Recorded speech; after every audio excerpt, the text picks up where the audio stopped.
الحمد لله وكفى وسلام على عباده الذين اصطفى أما بعد فأعوذ بالله من الشيطان الرجيم بسم الله الرحمن الرحيم لقد من الله على المؤمنين إذ بعث فيهم رسولا من أنفسهم يتلو عليهم آياته ويزكيهم ويعلمهم الكتاب والحكمة وإن كانوا من قبل لفي ضلال مبين قال النبي صلى الله عليه وسلم لا يؤمن أحدكم حتى أكون أحب إليه من ولده ووالده والناس أجمعين أو كما قال عليه الصلاة والتسليم رب اشرح لي صدري ويسر لي أمري واحلل عقدة من لساني يفقهوا قولي سبحانك لا علم لنا إلا ما علمتنا إنك أنت العليم الحكيم إن الله وملائكته يصلون على النبي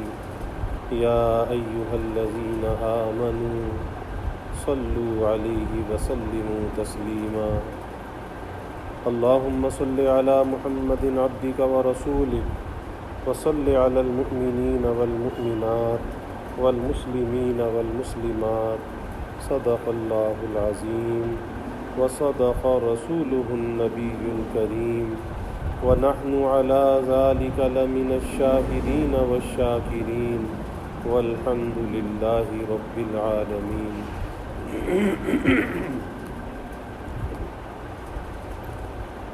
توفیق الہی اپنے محبوب مرشد پاک کی برکت سے عشاء کی اس نشست میں حکیم الامت مجدد الملت حضرت تھانوی رحمۃ اللہ علیہ کی بہت ہی بابرکت تصنیف نشر الطیب فی ذکر نبی الحبیب صلی اللہ علیہ وسلم کا درس چل رہا ہے، اور اس نیت کے ساتھ ہے، اس ارادے کے ساتھ ہے کہ اللہ تعالیٰ اس ذکر حبیب صلی اللہ علیہ وسلم کی برکت سے سارے عالم سے اس کرونا وائرس کی جو وبا ہے، اس کے جو مضر اثرات ہیں، اس کے نقصانات ہیں، اللہ اس سے سارے عالم کے انسانوں کی حفاظت فرمائے، اور اس زحمت کو اللہ تعالی ہم سب سے دور فرما دیں۔ اور دوسری نیت یہ ہے کہ اللہ تعالی ذکر حبیب صلی اللہ علیہ وسلم کی برکت سے اللہ اپنے حبیب کی سچی محبت بھی عطا فرمائے، آپ کی اطاعت کی توفیق بھی عطا فرمائے، اور آپ صلی اللہ علیہ وسلم کی معیت اور آپ کی شفاعت بھی اللہ ہمیں نصیب فرمائے۔ معراج کا واقعہ چل رہا تھا کہ اللہ کے حبیب صلی اللہ علیہ وسلم کو عالم برزخ کے کچھ عجائبات دکھائے گئے، اور برزخ ایک ایسی جگہ ہے کہ جو آخرت سے پہلے اور دنیا کے بعد میں ہے۔ انسان کے مرنے کے بعد جو جزا اور سزا ہوتی ہے تو اس کا جو محل ہے وہ عالم برزخ ہے، وہ یہ دنیا یا یہ قبر نہیں ہے۔ اس قبر میں تو یہ جسم ہوتا ہے، اور یہ جسم کیڑوں کی غذا بن جاتا ہے، لیکن علماء نے لکھا ہے کہ عالم برزخ میں جو جزا اور سزا ہوتی ہے، اس جزا اور سزا کے اچھے اور برے اثرات اس جسم پر بھی پڑتے ہیں۔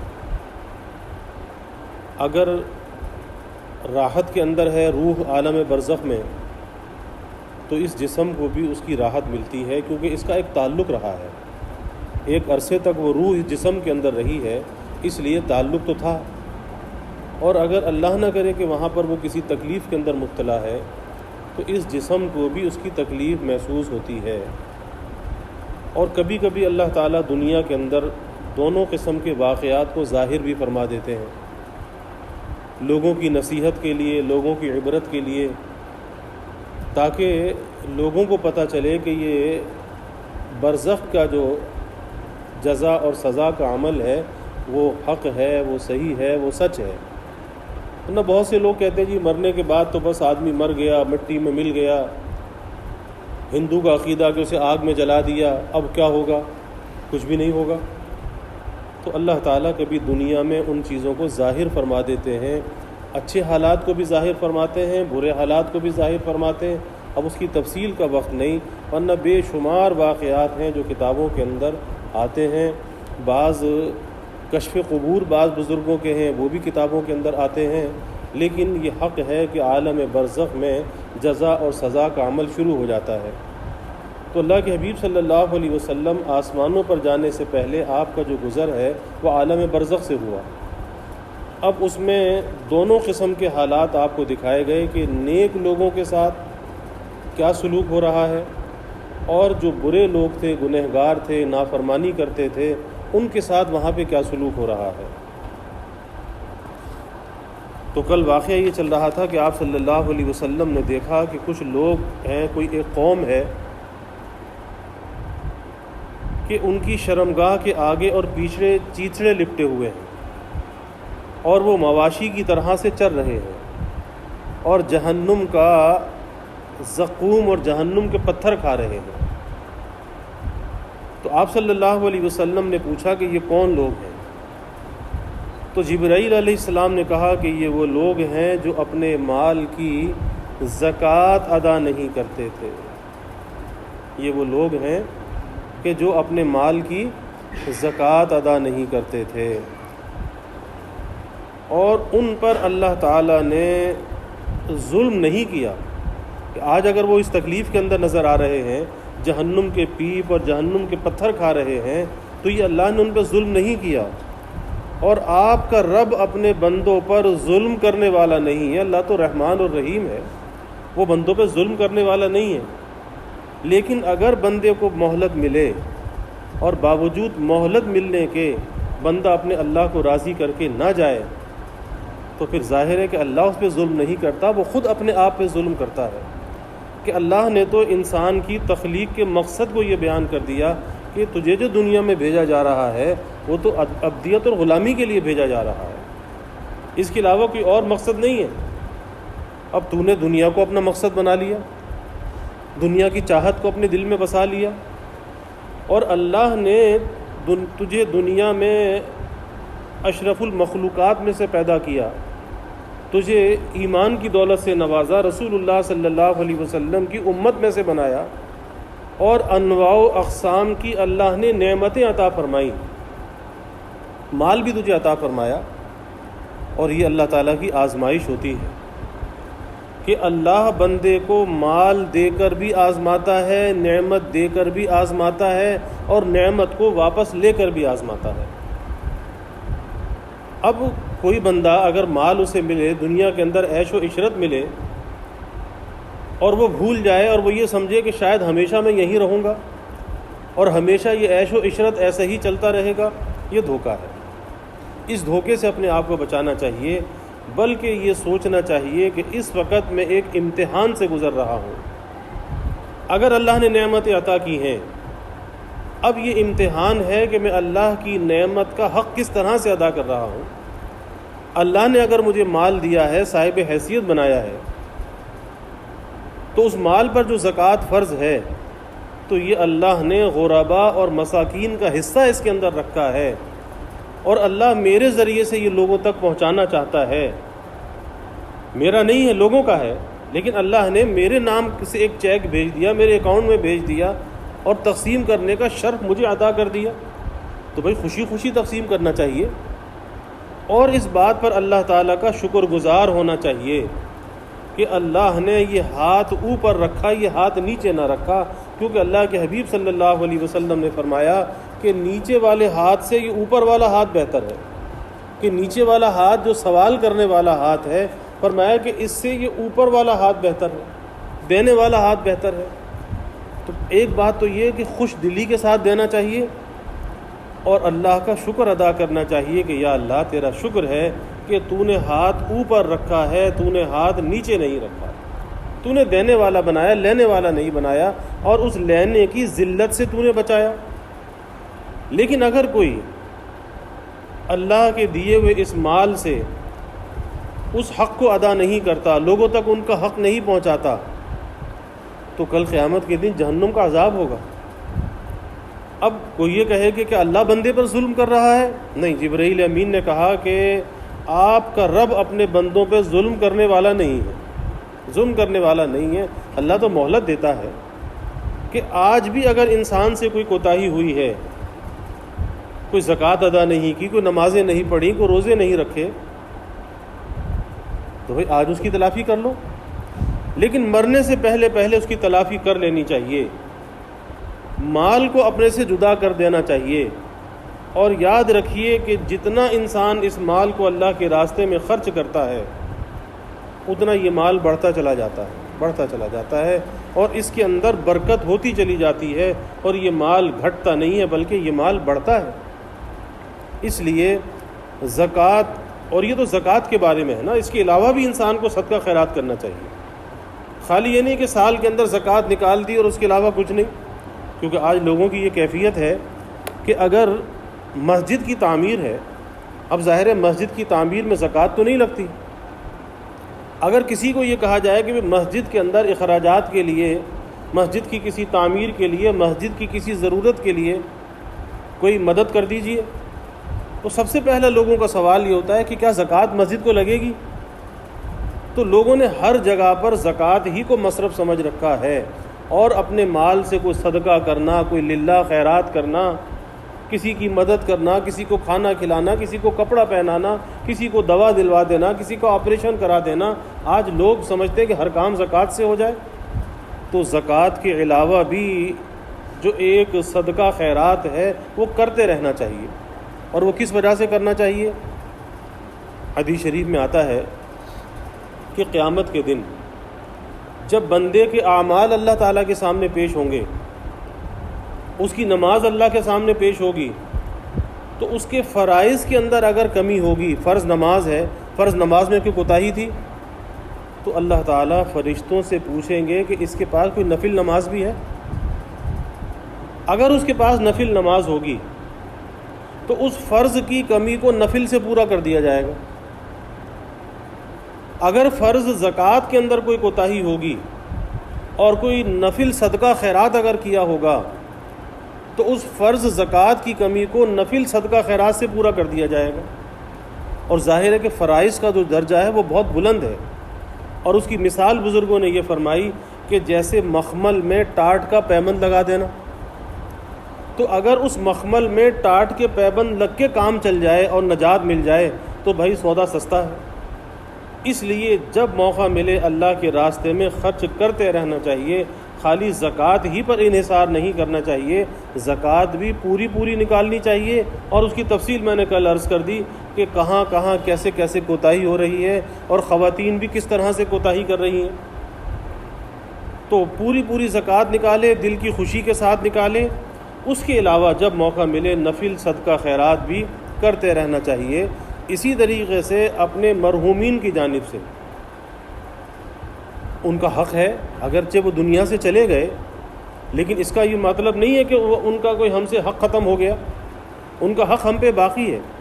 زندگی میں حق کسی اور قسم کا ہوتا ہے، بعد انتقال کے حق کسی اور قسم کا ہوتا ہے۔ پہلے ان کا حق تھا کہ ہم ان کی خدمت کریں، ان کا کہنا مانیں، ان کی دعائیں لیں، ان کا دل خوش کریں، زندگی میں کچھ اور حق تھا، لیکن اب بعد انتقال کے ان کا حق یہ ہے کہ ان کے لیے دعائیں مغفرت کریں اور ایصال ثواب کریں۔ اور ایصال ثواب میں بھی پھر وہی بات آتی ہے کہ ایصال ثواب دو قسم سے ہے۔ ایک ایصال ثواب کچھ پڑھ کر اس کا ایصال کرنا، اس کا ثواب پہنچانا، اب جس کی جو توفیق ہو، لیکن روزانہ یومیہ اپنے مرحومین کے لیے ایصال ثواب کرنا چاہیے، اپنے بزرگوں کے لیے، اپنے والدین کے لیے۔ یہ ایک ایسا معمول ہونا چاہیے کہ حضور صلی اللہ علیہ وسلم کی پوری امت کے لیے اور تمام اولیاء کے لیے، اپنے والدین، اپنے مرحومین کے لیے روزانہ ایصال ثواب کا معمول ہونا چاہیے۔ اور یہ ایک ایسا عمل ہے کہ جب ہم ایصال ثواب کرتے ہیں تو عالم برزخ میں وہ جو ہمارے پیارے وہاں پر موجود ہیں، ہمارا یہ ہدیہ ان تک پہنچایا جاتا ہے، اور حدیث میں یہاں تک آتا ہے کہ جیسے تم اپنے کسی جاننے والے کو دنیا میں ہدایہ دیتے ہو، اسی طرح سے یہ ایصال ثواب ہدایہ کی شکل میں وہاں پہ پہنچایا جاتا ہے، اور جب انہیں وہ ہمارے ہدایہ ملتے ہیں تو وہاں سے ان کا دل خوش ہوتا ہے، ان کی وہاں سے دعائیں اور توجہ ملتی ہے، برزخی توجہات حاصل ہوتی ہیں اور ان کا دل ہم سے خوش رہتا ہے۔ تو ایک تو کچھ پڑھ کر ایصال ثواب کرنا، اور دوسرا یہ ہے کہ مالی ایصال ثواب کرنا، اور اس مالی ایصال ثواب کے لیے کسی دن کی، کسی تاریخ کی، کسی وقت کی کوئی قید نہیں ہے۔ جیسے ابھی شب برات گزری، اب بعض خواتین کے فون بھی آئے کہ جی وہ شوہر کا تو انتقال ہو گیا تھا، تو کیا اب کوئی اس کے بدلے انتقال جو ہوا تھا تو یہ پہلی شب برات ہے، اب اس پہلی شب برات پر لوگوں کا عقیدہ یہ ہے کہ روحیں گھر میں آتی ہیں، تو کچھ کھانا بنا کے گھر میں رکھو اور کوئی جوڑا اس کی طرف سے کسی غریب آدمی کو دو۔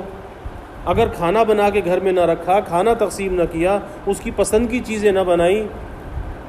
تو وہ روح آئے گی، اور پسند کی چیزیں اگر نہیں ملیں گی تو روح ناراض ہو کے چلی جائے گی۔ تو یہ لوگوں کا عقیدہ ہے۔ تو اس مرتبہ بھی کئی فون آ گئے، تو میں نے یہی سمجھایا کہ دیکھو ایصال ثواب کے لیے کسی دن، تاریخ اور مہینے کی، وقت کی کوئی قید نہیں ہے، جب چاہے کرو، دن میں، رات میں، جب چاہے کرو۔ تو اس لیے اس فاسد عقیدے سے بھی اپنے آپ کو بچانا چاہیے کہ بہت سے لوگ صحیح عقیدے کے ہوتے ہیں لیکن کچھ سنی سنائی باتوں پر چل کر ایسے کام کرنے لگتے ہیں کہ جو رسومات اور بدعات کی شکل سے ہوتے ہیں اور جن کاموں سے شرک کی بو آتی ہے۔ اس لیے جب بھی اللہ تعالیٰ گنجائش دے، کسی غریب کی مدد کر دی،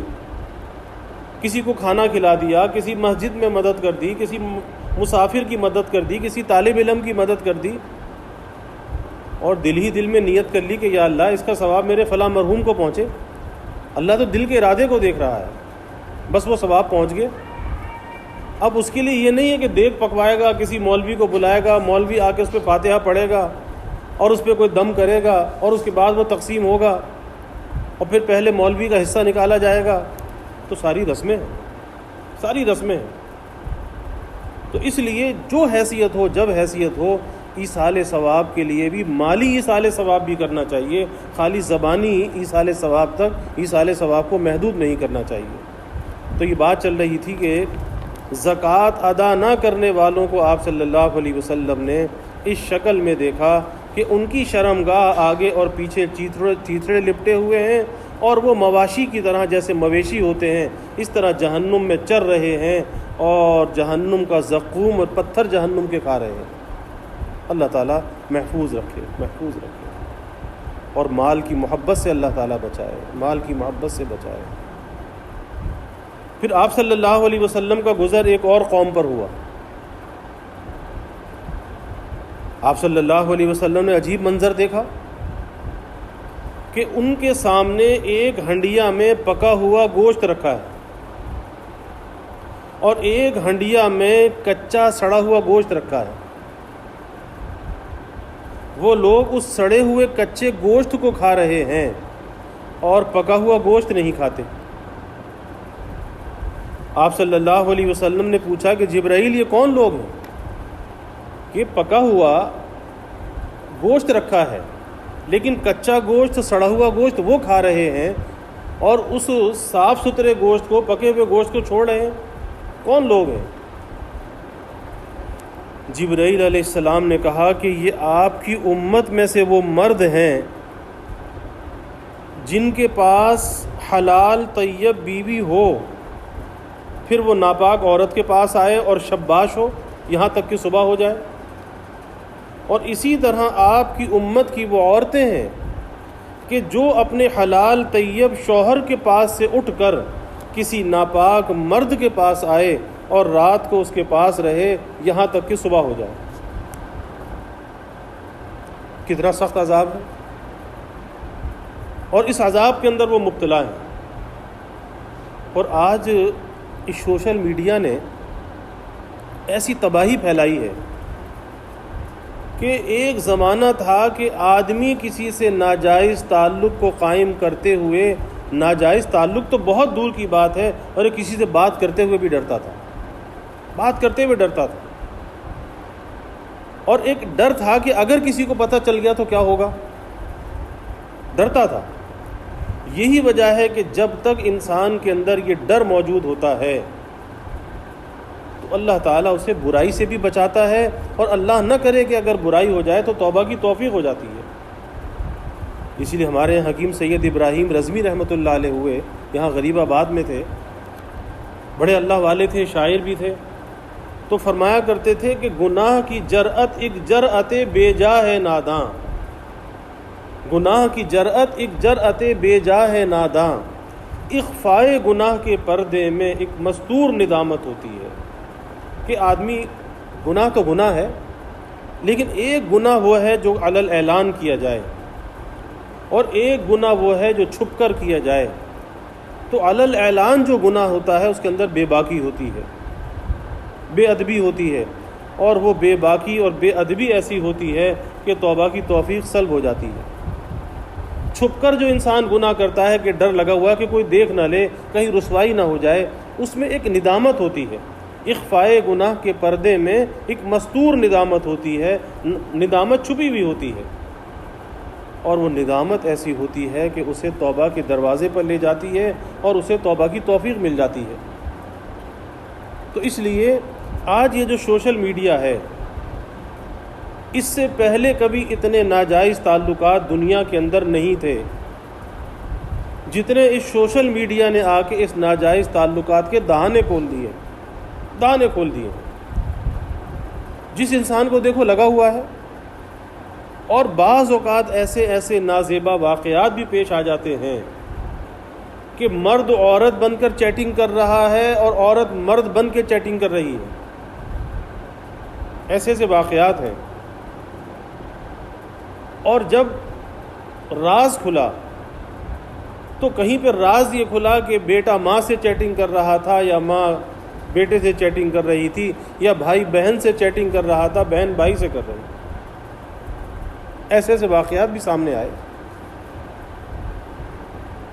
کہا کہ جی ملاقات کے لیے وقت طے ہو گیا، اور جب مطلوبہ جگہ پر پہنچا گیا تو دیکھ کے سر پر پیر رکھ کر بھاگے، کہہ رہے یہ تو میرا بھائی ہے، یہ تو میرا شوہر ہے، یہ تو فلاں ہے، باپ ہے۔ کیسی رسوائی! اور ایسے واقعات بھی رونما ہوئے کہ اس سوشل میڈیا نے شرم و حیا کا ایسا جنازہ نکالا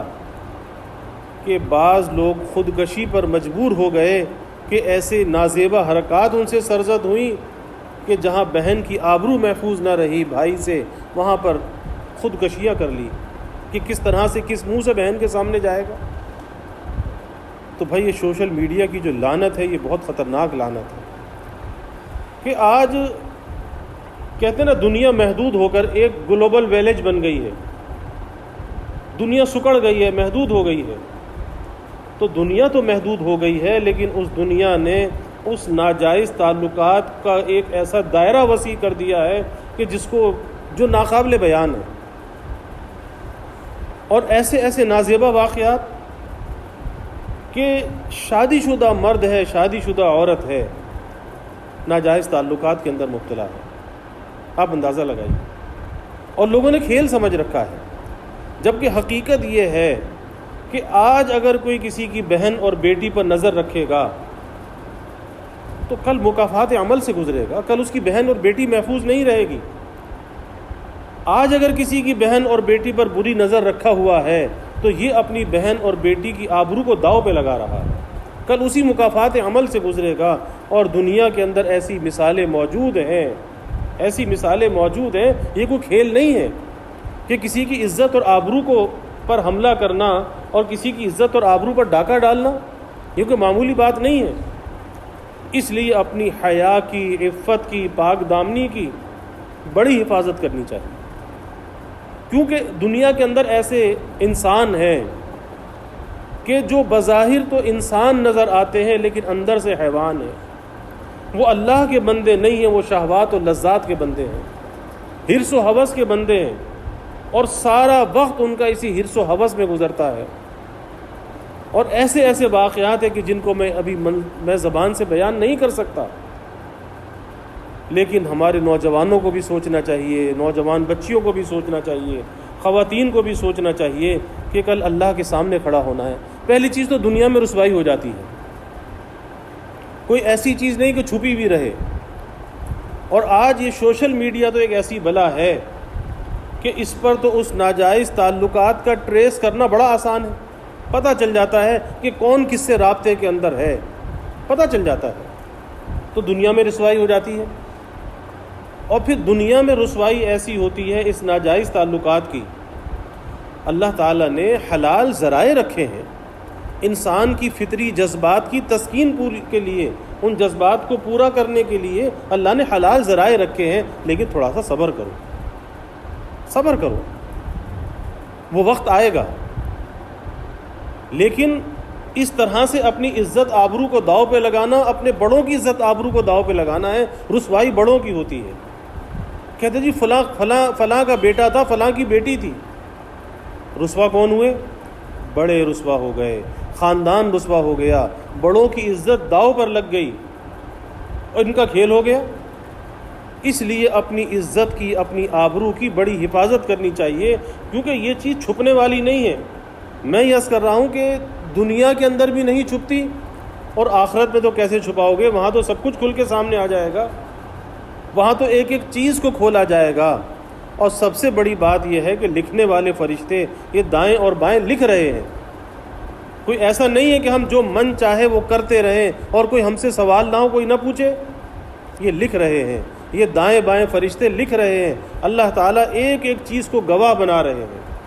کہ تمہارے دن کیسے گزرتے ہیں، تمہاری راتیں کیسے گزرتی ہیں، تمہارے خیالات کیا ہیں، کیا چیز تمہارے خیالات کے اندر آتی اور جاتی ہے. اللہ ایک ایک چیز کو جانتا ہے. اللہ کا ڈر اور خوف پیدا کرنا چاہیے، اور کبھی بھی کسی کے بہکاوے کے اندر نہیں آنا چاہیے. آج ایسے حرص و ہوس کے مارے ہوئے نوجوان ہیں کہ شروع کے اندر وہ اس طرح سے بچیوں کو پھنسا لیتے ہیں فیس بک کے ذریعے سے اور نہ معلوم کن کن ذرائع سے. پھر بلیک میل کرتے ہیں، تصویریں منگا لیتے ہیں، اور بلیک میل کر کر کے نوبت یہاں تک آتی ہے یا تو بچی اپنی آبرو سے چلی جاتی ہے یا وہ بچیاں خودکشیاں کر لیتی ہیں. ایسے واقعات پیش آئے ہیں، میرے مشاہدے کے اندر ہیں کہ یا آبرو چلی گئی یا بچی نے خودکشی کر لی کہ اب کس کو کیا منہ دکھاؤں گی. خودکشی کر لی، اپنے آپ کو ختم کر لیا. اور خودکشی کرنا کیا ہے؟ ہمیشہ ہمیشہ کے لیے جہنم میں جانا ہے.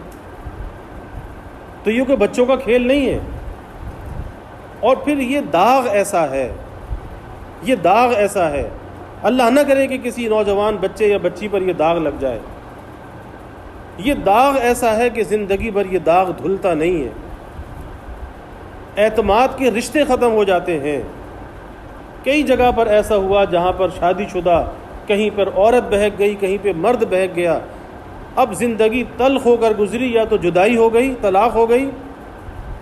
اور یا بد اعتمادی کے ساتھ زندگی گزرتی ہے. اور بد اعتمادی کے ساتھ زندگی جہنم کا نمونہ بن جاتی ہے کہ شوہر بیوی پہ اعتبار کرتا نہیں، شک کے اندر مبتلا ہے. کیوں کہ اسے شک میں مبتلا کر دیا گیا. تو کیوں ایسا کام کیا؟ اسی طریقے سے بعض خواتین کے فون آتے ہیں کہ جی ہمارا شوہر فون پہ لگا رہتا ہے، بات کرتا رہتا ہے، ہم اسے کیسے سمجھائیں، لڑتا ہے. گھر کے اندر بیوی موجود ہے، بچے گھر کے اندر ہیں، لیکن فون پہ غیروں سے بات کرتا ہے. آپ اندازہ لگائیے کیسے اس گھر کے اندر برکت آئے گی، کیسے اس گھر کے اندر رحمت آئے گی کہ کہیں پہ عورت بہک جائے، کہیں پہ مرد بہک جائے. اور پھر عذاب کتنا سخت ہے، عذاب کتنا سخت ہے. اللہ نہ کرے کہ اس حالت کے اندر موت آ جائے. اور وہ موت کیسی بری موت ہوگی، کسی برائی کی حالت کے اندر موت آ جائے.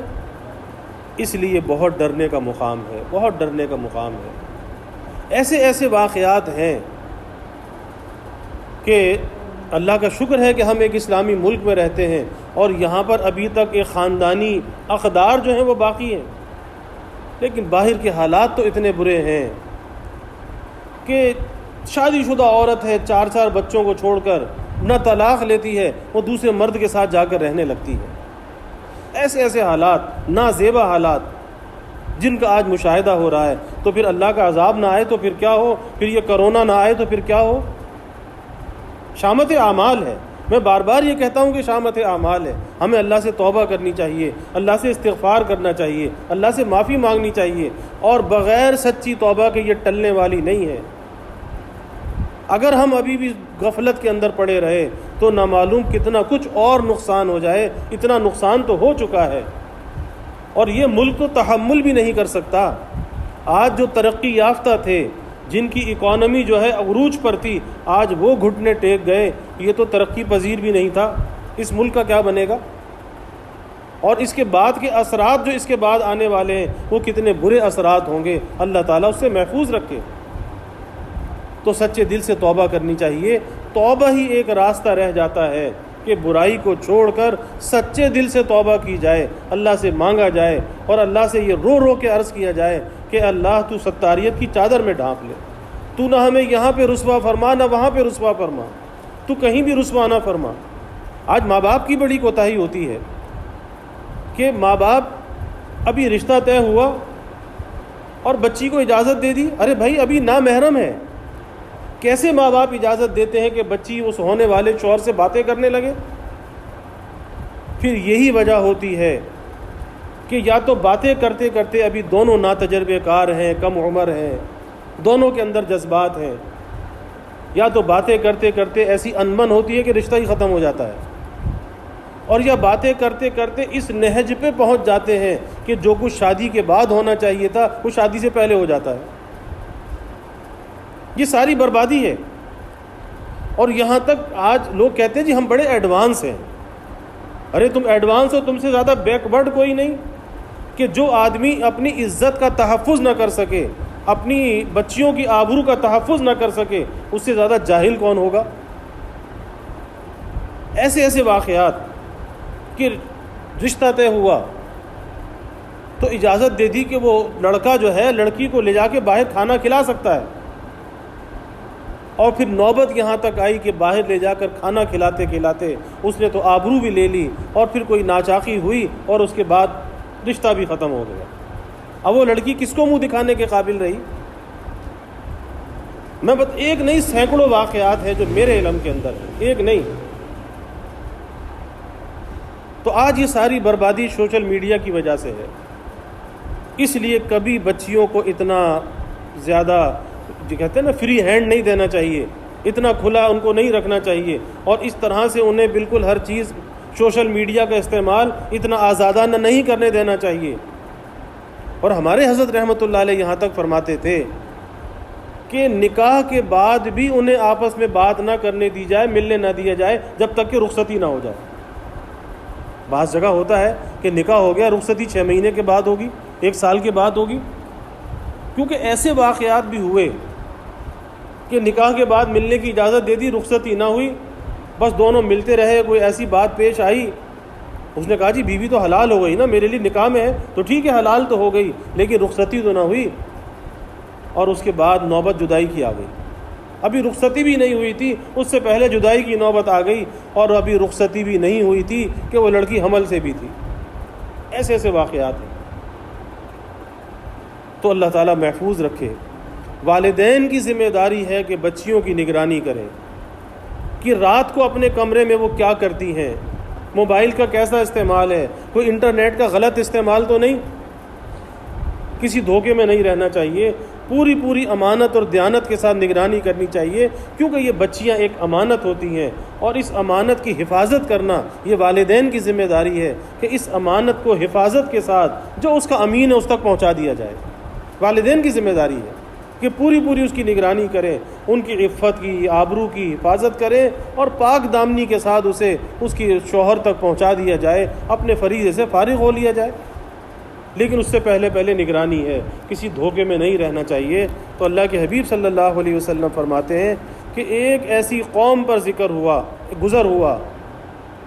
کہ جن کے سامنے ایک ہنڈیا میں پکا ہوا گوشت رکھا ہے اور ایک ہنڈیا میں کچا سڑا ہوا گوشت رکھا ہے۔ وہ لوگ اس سڑے ہوئے کچے گوشت کو کھا رہے ہیں اور پکا ہوا گوشت نہیں کھاتے۔ آپ صلی اللہ علیہ وسلم نے پوچھا کہ جبرائیل یہ کون لوگ ہیں؟ تو عرض کیا کہ جبرائیل علیہ السلام نے کہ یہ آپ کی امت میں سے وہ مرد ہیں جس کے پاس حلال طیب بیوی ہو اور پھر وہ ناپاک عورت کے پاس جائے اور شباش ہو اور اسی حالت میں صبح ہو جائے۔ اور فرمایا کہ اسی طرح سے یہ وہ عورت ہے کہ جو اپنے حلال طیب شوہر کے پاس سے اٹھ کر کسی ناپاک مرد کے پاس آئے اور رات کو اس کے پاس رہے یہاں تک کہ صبح ہو جائے، اللہ تعالیٰ کی ان پر لعنت ہے۔ یہاں تک حدیث شریف میں آتا ہے کہ اگر کسی عورت کا شوہر ناراض ہے اور ساری رات اس نے اس حالت میں گزاری کہ شوہر اس کا ناراض تھا، ساری رات اللہ کے فرشتے اس عورت پہ لعنت بھیجتے ہیں۔ تو کبھی آپس میں ایسی ناچاقی نہیں کرنی چاہیے کہ بیوی آخر شرعی دوست ہے، ارے بھائی کیوں اس پہ اللہ کے فرشتوں کی لعنت ہو؟ معاملے کو ختم کرو، درگزر کرو، محبت کے ساتھ رہو، پیار کے ساتھ رہو، درگزر کے ساتھ رہو، گھروں کے ماحول کو بہتر بناؤ۔ اور یہ دونوں کی ذمہ داری ہے، لیکن شوہر کی ذمہ داری زیادہ ہے۔ عورت کمزور ہے، اللہ نے شوہر کو قوی بنایا ہے، شوہر کی ذمہ داری زیادہ ہے کہ وہ گھر کے ماحول کو بہتر بنائے، سازگار بنائے، اور اسے جو مطلوبہ اس کا پیار ہے، محبت ہے، اس کی عزت ہے، اس کا احترام ہے، اسے بیوی کو دینا چاہیے۔ بیوی کوئی اس کی غلام یا باندی نہیں ہے، بیوی کے ذمے یہ گھر کے کام کاج نہیں ہوتے، یہ احساناً وہ سب کچھ کرتی ہے اور شوہر بھی اس کے ساتھ تعاون کرتا ہے، لیکن مل جل کر گاڑی چلتی ہے۔ اس لیے عورتوں کو کبھی حقیر نہیں سمجھنا چاہیے اور کبھی بہت ہی گرا ہوا برتاؤ ان کے ساتھ نہیں کرنا چاہیے، ہمیشہ اعلیٰ ظرف کا مظاہرہ کرنا چاہیے۔ تو یہ اللہ کے حبیب صلی اللہ علیہ وسلم کے معراج کا واقعہ چل رہا ہے، اللہ تعالی ہمیں اس کی برکات نصیب فرمائے۔ اور اصل جو آپ صلی اللہ علیہ وسلم اپنی معراج سے امت کی معراج لے کر آئے وہ نماز تھی، اللہ تعالی ہمیں اس کی قدردانی کی توفیق عطا فرمائے۔ آج بھائی شب جمعہ بھی ہے، کل جمعہ کا دن ہے،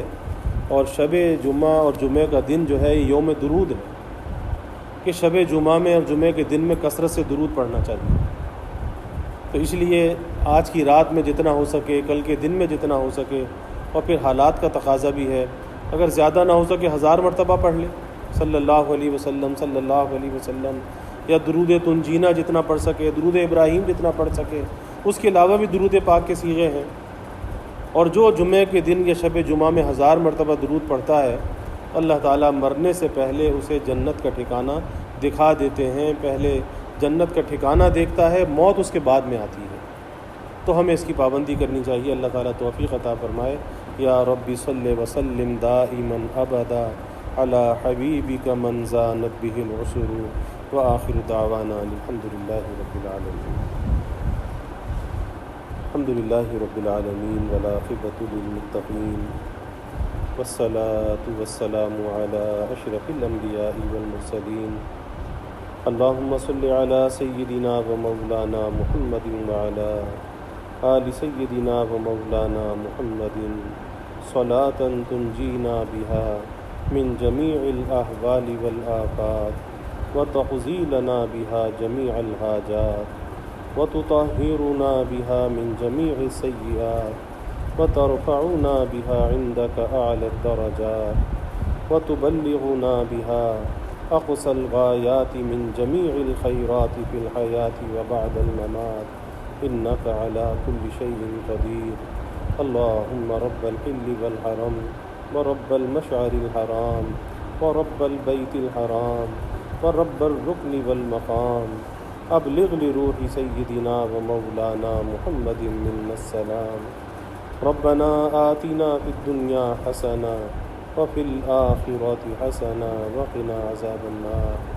ربنا أتمم لنا نورنا واغفر لنا إنك على كل شيء قدير۔ ربنا ظلمنا أنفسنا وإن لم تغفر لنا وترحمنا لنكونن من الخاسرين۔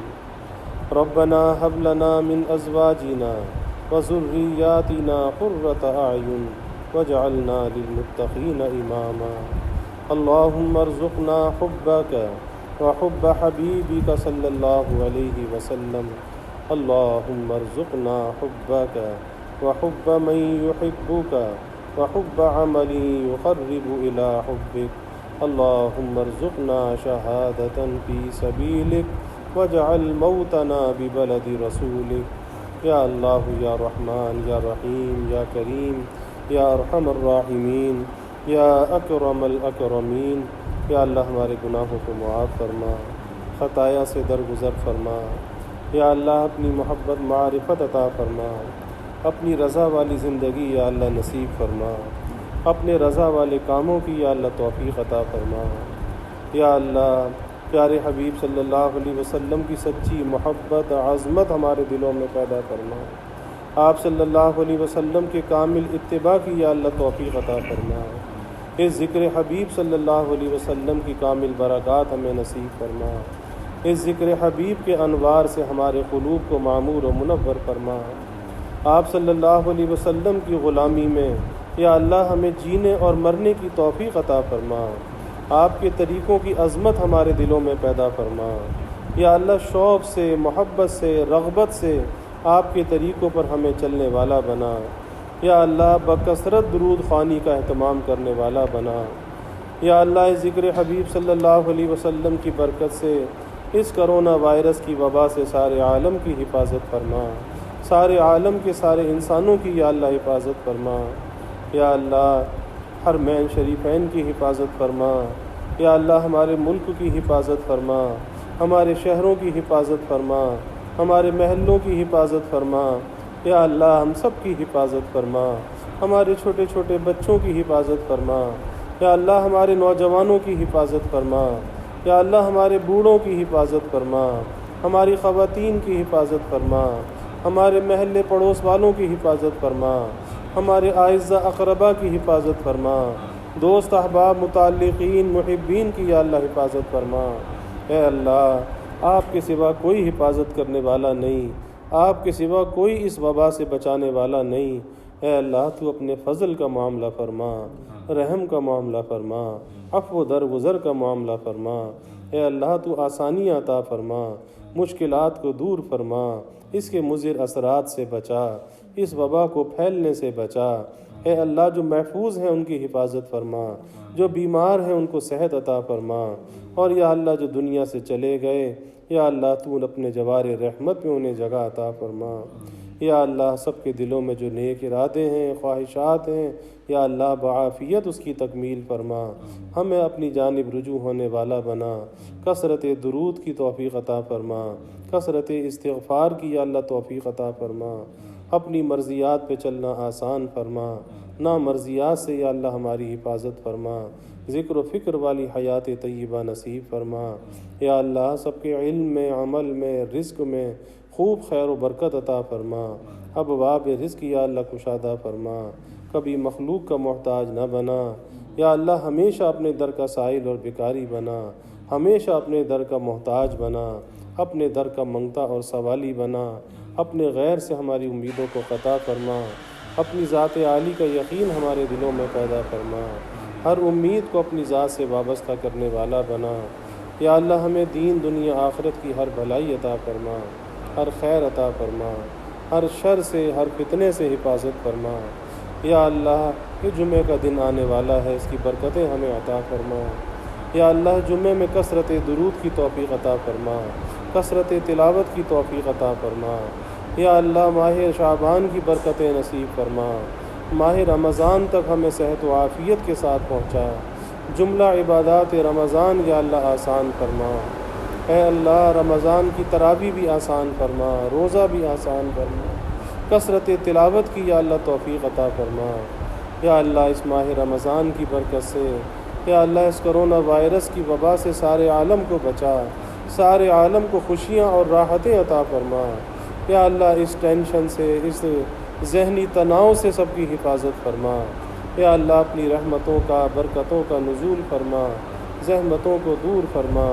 یا اللہ ہمیں عافیت دارین عطا فرما، عافیت دائمہ عطا فرما، ربنا تقبل منا انک انت السمیع العلیم وتب علینا انک انت التواب الرحیم، وجزا اللہ عنا محمدا صلی اللہ علیہ وسلم ما هو أهله وصلی اللہ تعالی وسلم علی النبی الکریم آمین برحمتہ.